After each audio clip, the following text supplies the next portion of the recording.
As ratings for Fox News continues their precipitous decline, viewers flock to the likes of One American News and Newsmax. And in the meantime, mainstream outlets like CNN and The Atlantic say these poor people, they prefer fantasy to reality. They are trapped in this delusional world of crazy fake news. And they just want sweet, sweet, comforting lies. They can't handle the truth that is Tucker Carlson. A bold claim coming from the likes of CNN and The Atlantic and such because, CNN right now is running a segment that says Donald Trump will form a shadow government as several panelists decide whether or not Trump has truly committed sedition against the United States and what he might do next. That's right. One of their guests actually went on to say that Trump would form a shadow government out of Mar-a-Lago. And if that's not a crazed, delusional state, I don't know what is. Mind you, we went through years of Russia conspiracy trash from the likes of the New York Times, CNN, and MSNBC. So please forgive me if I'm not all that concerned about people going and watching Newsmax. We also have another segment, however, this one a bit more serious from CNN.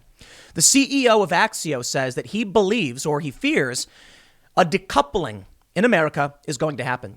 You see, for a long time, this idea that there are two Americas has been figurative. Some people watch conservative media. Some people watch, leftists, progressive, or mainstream media. Yeah, kind of the same thing. But this was just kind of figurative because we're all Americans. Now we've reached this point with the election. And I talked about this quite a bit. What happens when the right says Trump won and you stole it and we know, and the left says no, he didn't, and both sides think their guy is the winner? I'm not going to claim that Donald Trump is going to form a shadow government. And I'm not even entirely convinced Donald Trump is going to launch Trump TV like many outlets are claiming. But I do think it's fair to say that the two worlds have fractured beyond recognition. And it's something I mentioned just after the election. There's no more bridge. There's no more overlap. These people don't live in the same realities anymore. In one world, they're claiming the Russia collusion narrative is real and it really happened. I'm not exaggerating. You go on Twitter and people will say, these are journalists, mind you, with blue check marks and everything saying, we all know the Russian collusion thing actually happened and Trump got away with it. Excuse me? I thought we all agreed nothing was found. And maybe Trump obstructed justice, but they couldn't prosecute him because he was still the president. But we all agreed, right? Big nothing burger. Rachel Maddow was almost crying. Some people claimed she was. Apparently, none of that ever happened. And we are currently headed towards some kind of broken and dystopian American state where there are two realities. And what do you think that leads us to? Can we unify? We can't. Joe Biden tweeted, it's time to unify, to come together and end the demonization. Oh, please. From the guy who launched his campaign off of the Very Fine People hoax, from the guy who won't say the words Antifa or denounce the Black Lives Matter rioters, you think anyone's going to unite with you? From the political party that for 4 years screamed at the top of their lungs, banging on the walls, refusing to accept that Trump won, you think Trump supporters want to unite with you?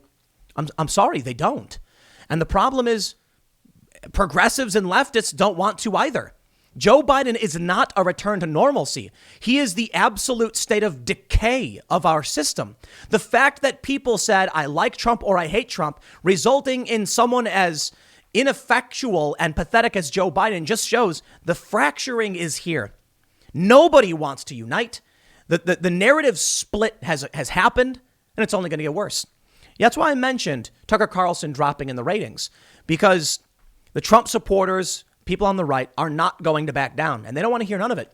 Now, I get flack from a lot, hardcore Trump supporters for the most part as well. I'm going to tell it like it is, and maybe I'm wrong. That's fine. But the point is, the tribes are split more than ever. Joe Biden is not a return to normalcy. Joe Biden is the sign that no one cares anymore. They don't.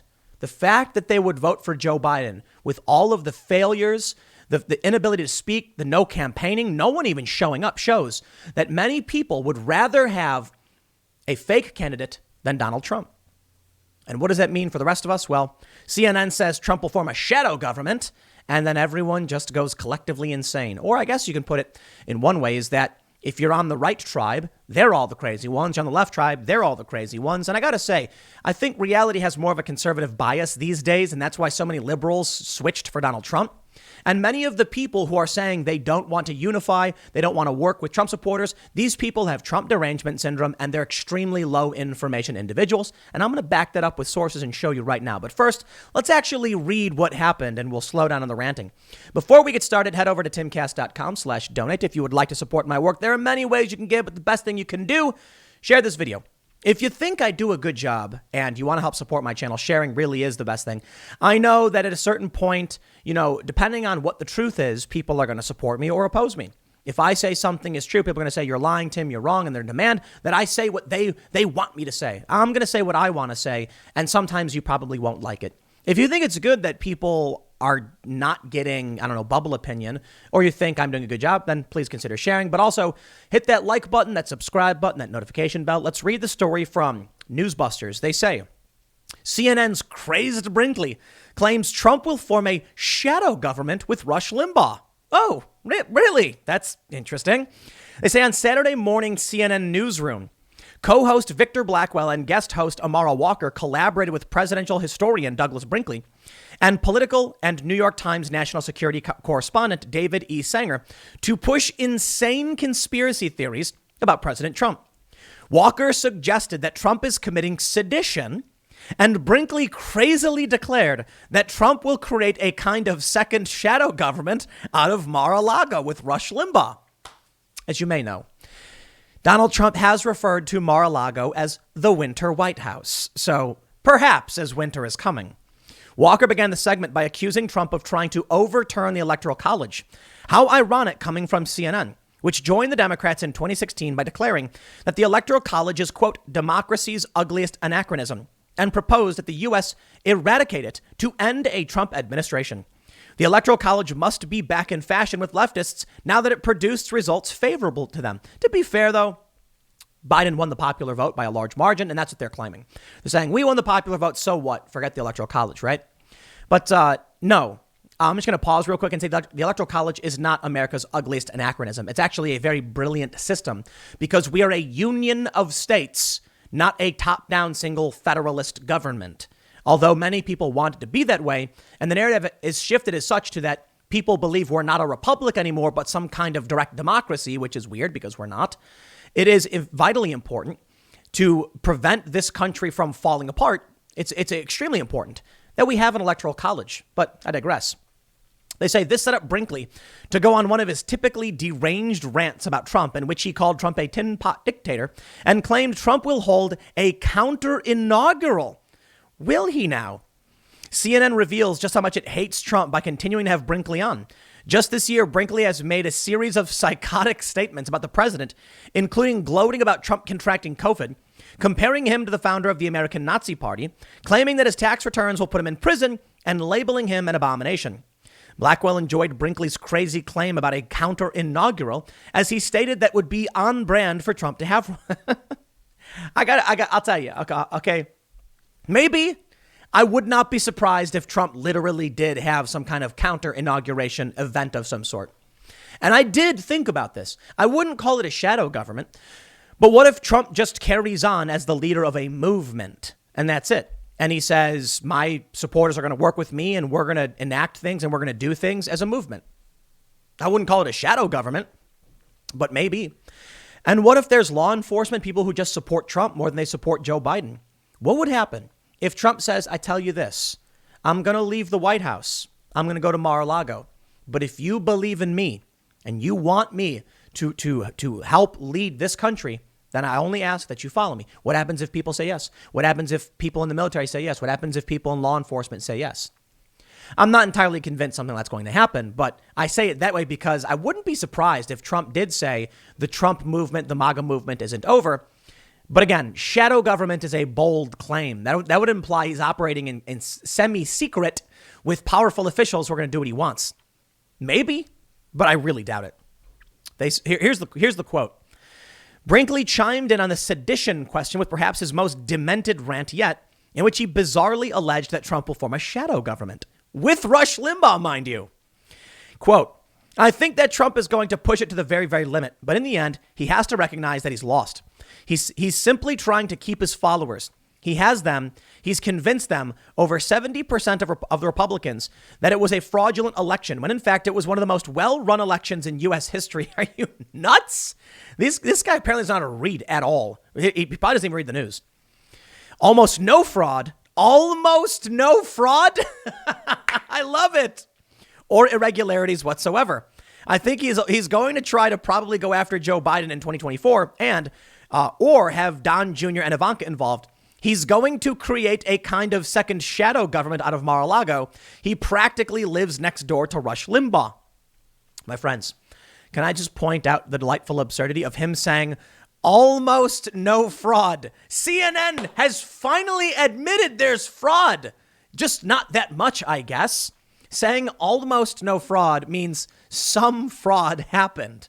Okay, if your bar for the most well-run election in history is that some fraud happened, we got a problem, because there should be there should be mostly no fraud. I mean, there should literally be no fraud at all. I mean, I guess I can accept that sometimes fraud happens and there's no way to be perfect, but I love that he said almost no fraud. You know what I love about this?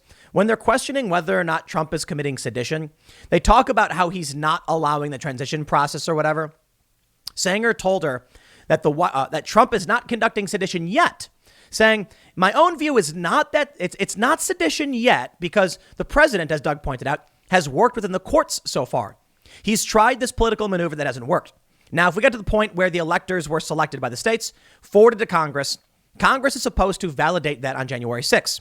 If he still would not at that point concede, allow the transition to happen, do all the usual things no one would do after it's over, then I think you could engage that. Or I guess if Trump formed a shadow government. Well, unfortunately for these crazy crackpots, Trump actually did allow the transition process to begin. Many people said that was a nail in the coffin, the final, because allowing the transition process to begin means, well, what are you going to do? Reverse the transition process? Take back the money? Trump supporters are saying that in this process, Biden's going to have to report a bunch of things, and that could actually help him out because there's potential reporting of conflict of interest, and that Trump is in a weaker position, but he still has the means, the power, and the opportunity to actually swing a comeback and win this. Although I think that, I got to be honest, it's like a lottery's ticket's chance right now, and that's just my opinion. But listen, you know, I've been wrong a lot, and so I'm not going to pretend to be able to predict the future on this one. In my personal opinion, I'm thinking Joe Biden's got it. But there's a part of me that's like, I don't know, man. Trump's pulled it off before, and we'll see how things play out. I'm just going to sit back and wait until they officially confirm with the signature and the stamp and the electoral votes that Joe Biden is the president-elect. I'm going to say, I don't know. It's the safest position, but I don't know. And people are going to be like, you're crazy. Joe Biden clearly won. I don't know. I'm not going to say it. Well, listen. The main reason, according to the Trump camp and Trump supporters, as to why he allowed the transition process to begin. Here we go. GSA chief, no pressure from Trump, but the left threatened family, staff, and pets. Government Service Administrator Emily Murphy said that while she didn't receive pressure from the White House to begin transition proceedings for Joe Biden, she did endure several threats from the left. Murphy revealed the harassment in a Monday letter to Biden, notifying him that he will be allowed to start the presidential transition process because of recent developments involving legal challenges and certifications of election results. She emphasized that her decisions following the election have been completely independent of political pressure from Trump. Quote, to be clear, I did not receive any direction to delay my determination, Murphy said amid the torrent of criticism that has been lobbed at her from the left. I did, however, receive threats online, by phone, and by mail directed at my safety, my family, my staff, and even my pets in an effort to coerce me into making this determination prematurely. And I think she did. I do. I understand that I just told you I think it's a lottery ticket's chance now that Trump pulls some kind of, turnaround. He pulls it off. And it's because certification has already happened to key states, and the strategy was to block certification. So you're going to reverse certification, maybe, I guess, because now they could do audits or something. It's possible. But the Electoral College hasn't voted yet. Joe Biden does not get to just say, I am, therefore give me power. If the GSA says we're going to wait until Electoral College certification, then that's fine by me. So in the end, I think the reason she ended up doing this was probably because, for the most part, because of threats. But also because I think Trump is recognizing he's losing ground in this battle. But we'll see how things play out. We will. In the end, whatever ends up happening, I think we are headed towards some kind of civil war. Oh, it's funny because people are like, now that the election's over, Tim, where's your civil war talk? Where did it go? I was talking about it in the IRL podcast. I don't know what a modern civil war will look like, but please, when CNN says that Trump is going to form a shadow government, there's your factions, okay? I'm not making these things up out of thin air. When the Axios CEO says on CNN, quote, I legitimately fear now that we are going to have a decoupling, not just like two Americas in quotation marks, but you're literally going to have two Americas where half the country gives up on a lot of the work that we do and even starts to create its own social media and communication ecosystem that is much more sort of safe and soothing because it's people who share their views, and that's dangerous.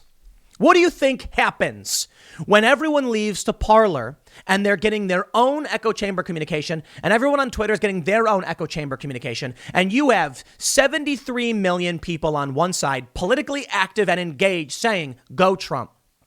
Let's be real here. In terms of the voters, Joe Biden does not have politically active people. He doesn't. The Democrats consistently target low information voters. I'm sorry, it's just true.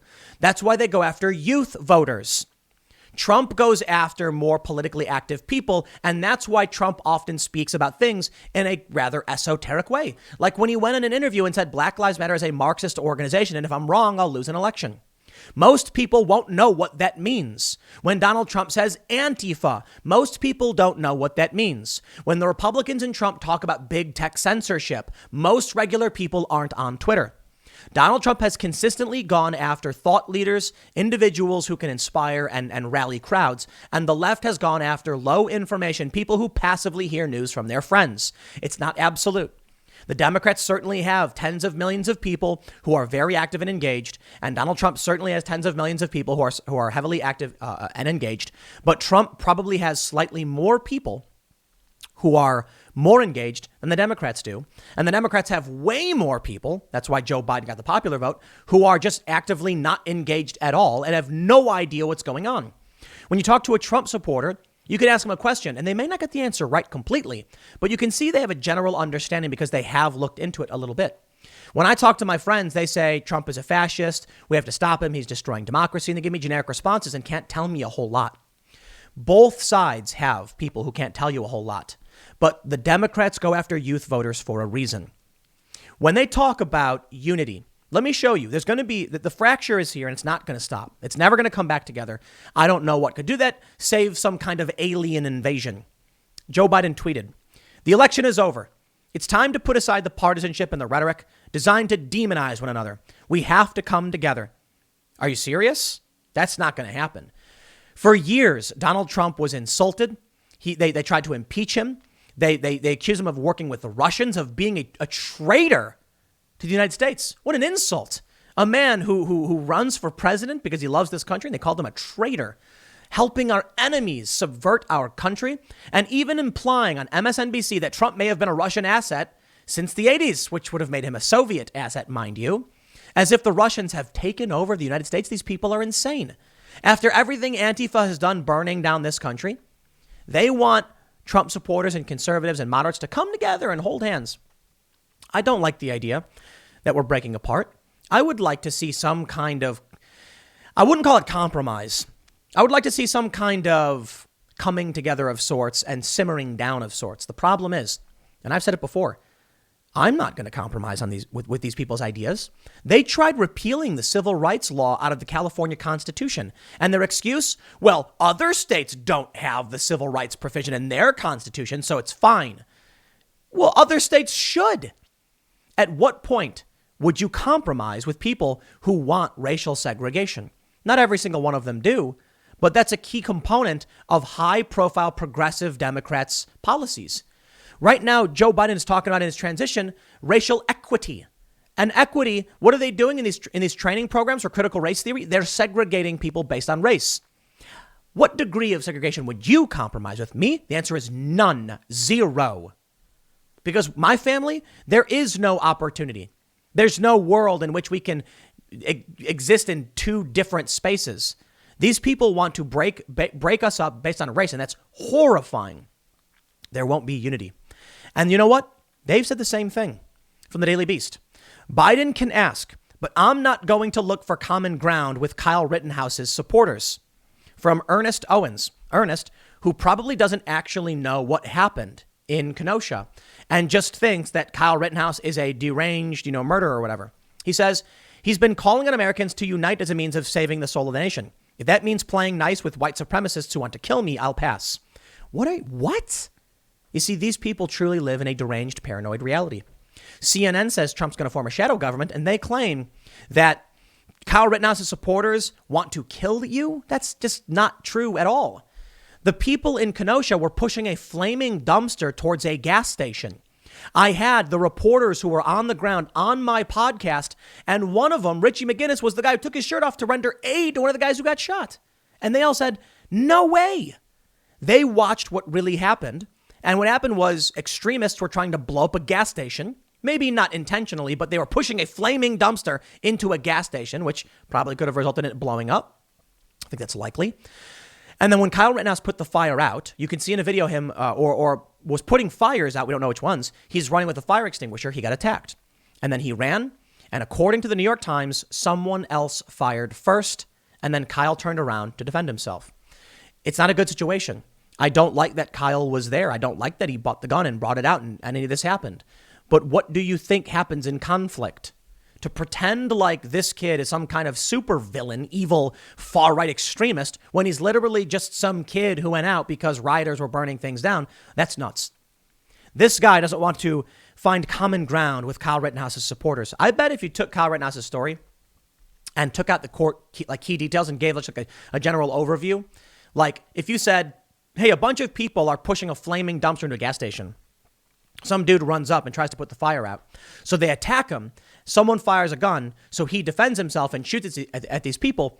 Who do you think's the bad guy? And they're going to be like, oh, people were chasing him and trying to burn the gas station down. That's right. And then you tell them it was Kyle Rittenhouse and they're going to be like, wait a minute. You tricked me. I don't believe it.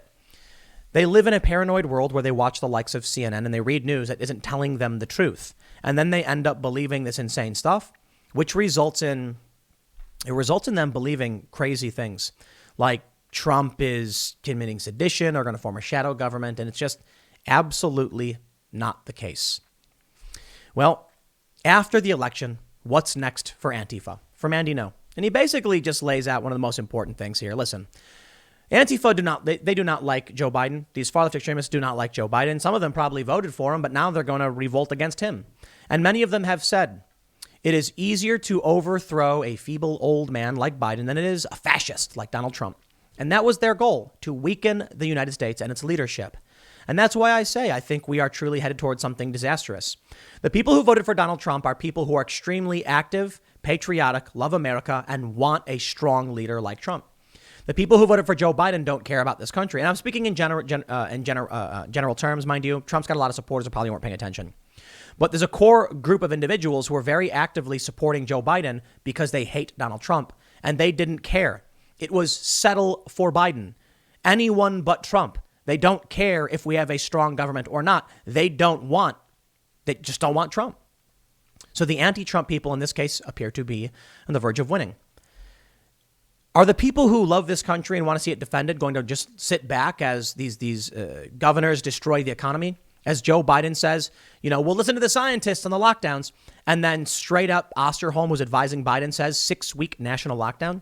I don't see Trump supporters just sitting back and saying, sure, fine, whatever. And that's worrisome.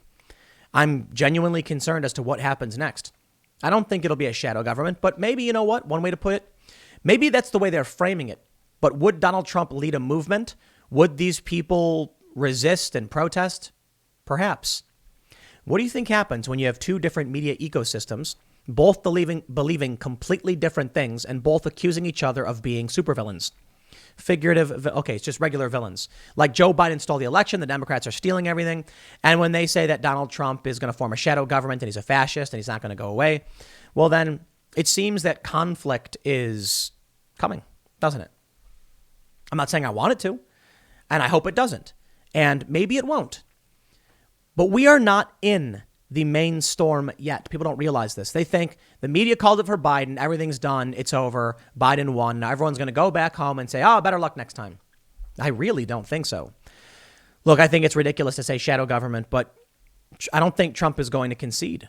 I don't think he's not under no circumstances.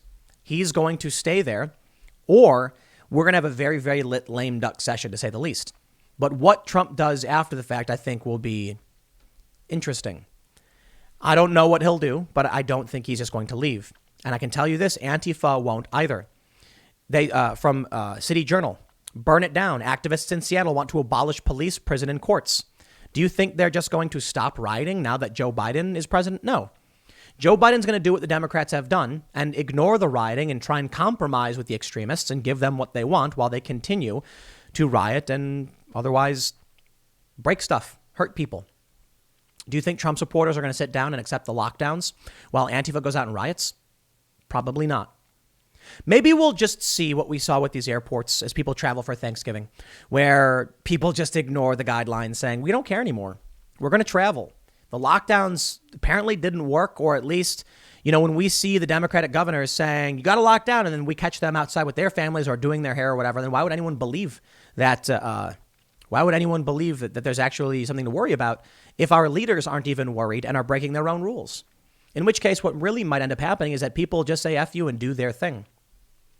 What's worrying to me, my final thoughts on this, is that the lockdowns are going to ignite the Trump supporters and the conservatives. In Huntington Beach just the other day, Trump supporters were defying curfew, protesting, several hundred, maybe even 1,000 people, I'm not entirely sure, a large crowd, saying no.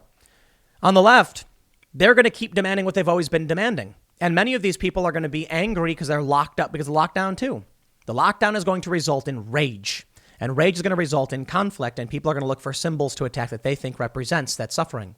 When these leftists come out, the right-wing individuals are going to say, it's because of you we got Joe Biden in the lockdown. And the left is going to say, the fascists are back, and they're not going away. And then things just really light up. With Joe Biden as president, and he's not president yet, we effectively have no leader. I mean, that's the reality. He is weak, he can barely speak, and we'll effectively have no leader. It's exactly what Antifa wants.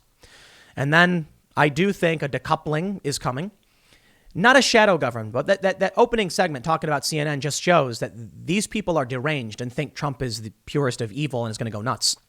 But the Axios CEO made an important point. In fact, in that segment, he talked about the failures of themselves, of the media, how they could not understand what these conservatives thought. They underestimated Republicans and they really missed it. But he points out there will be a decoupling, two different Americas. And I believe he is 100% correct. And then you have the anger build up and then eventually what? People fight. I'll leave it there. Next segment is coming up over at youtube.com/TimCastNews. It is a different channel from this one. Thanks for hanging out, and I will see you all then.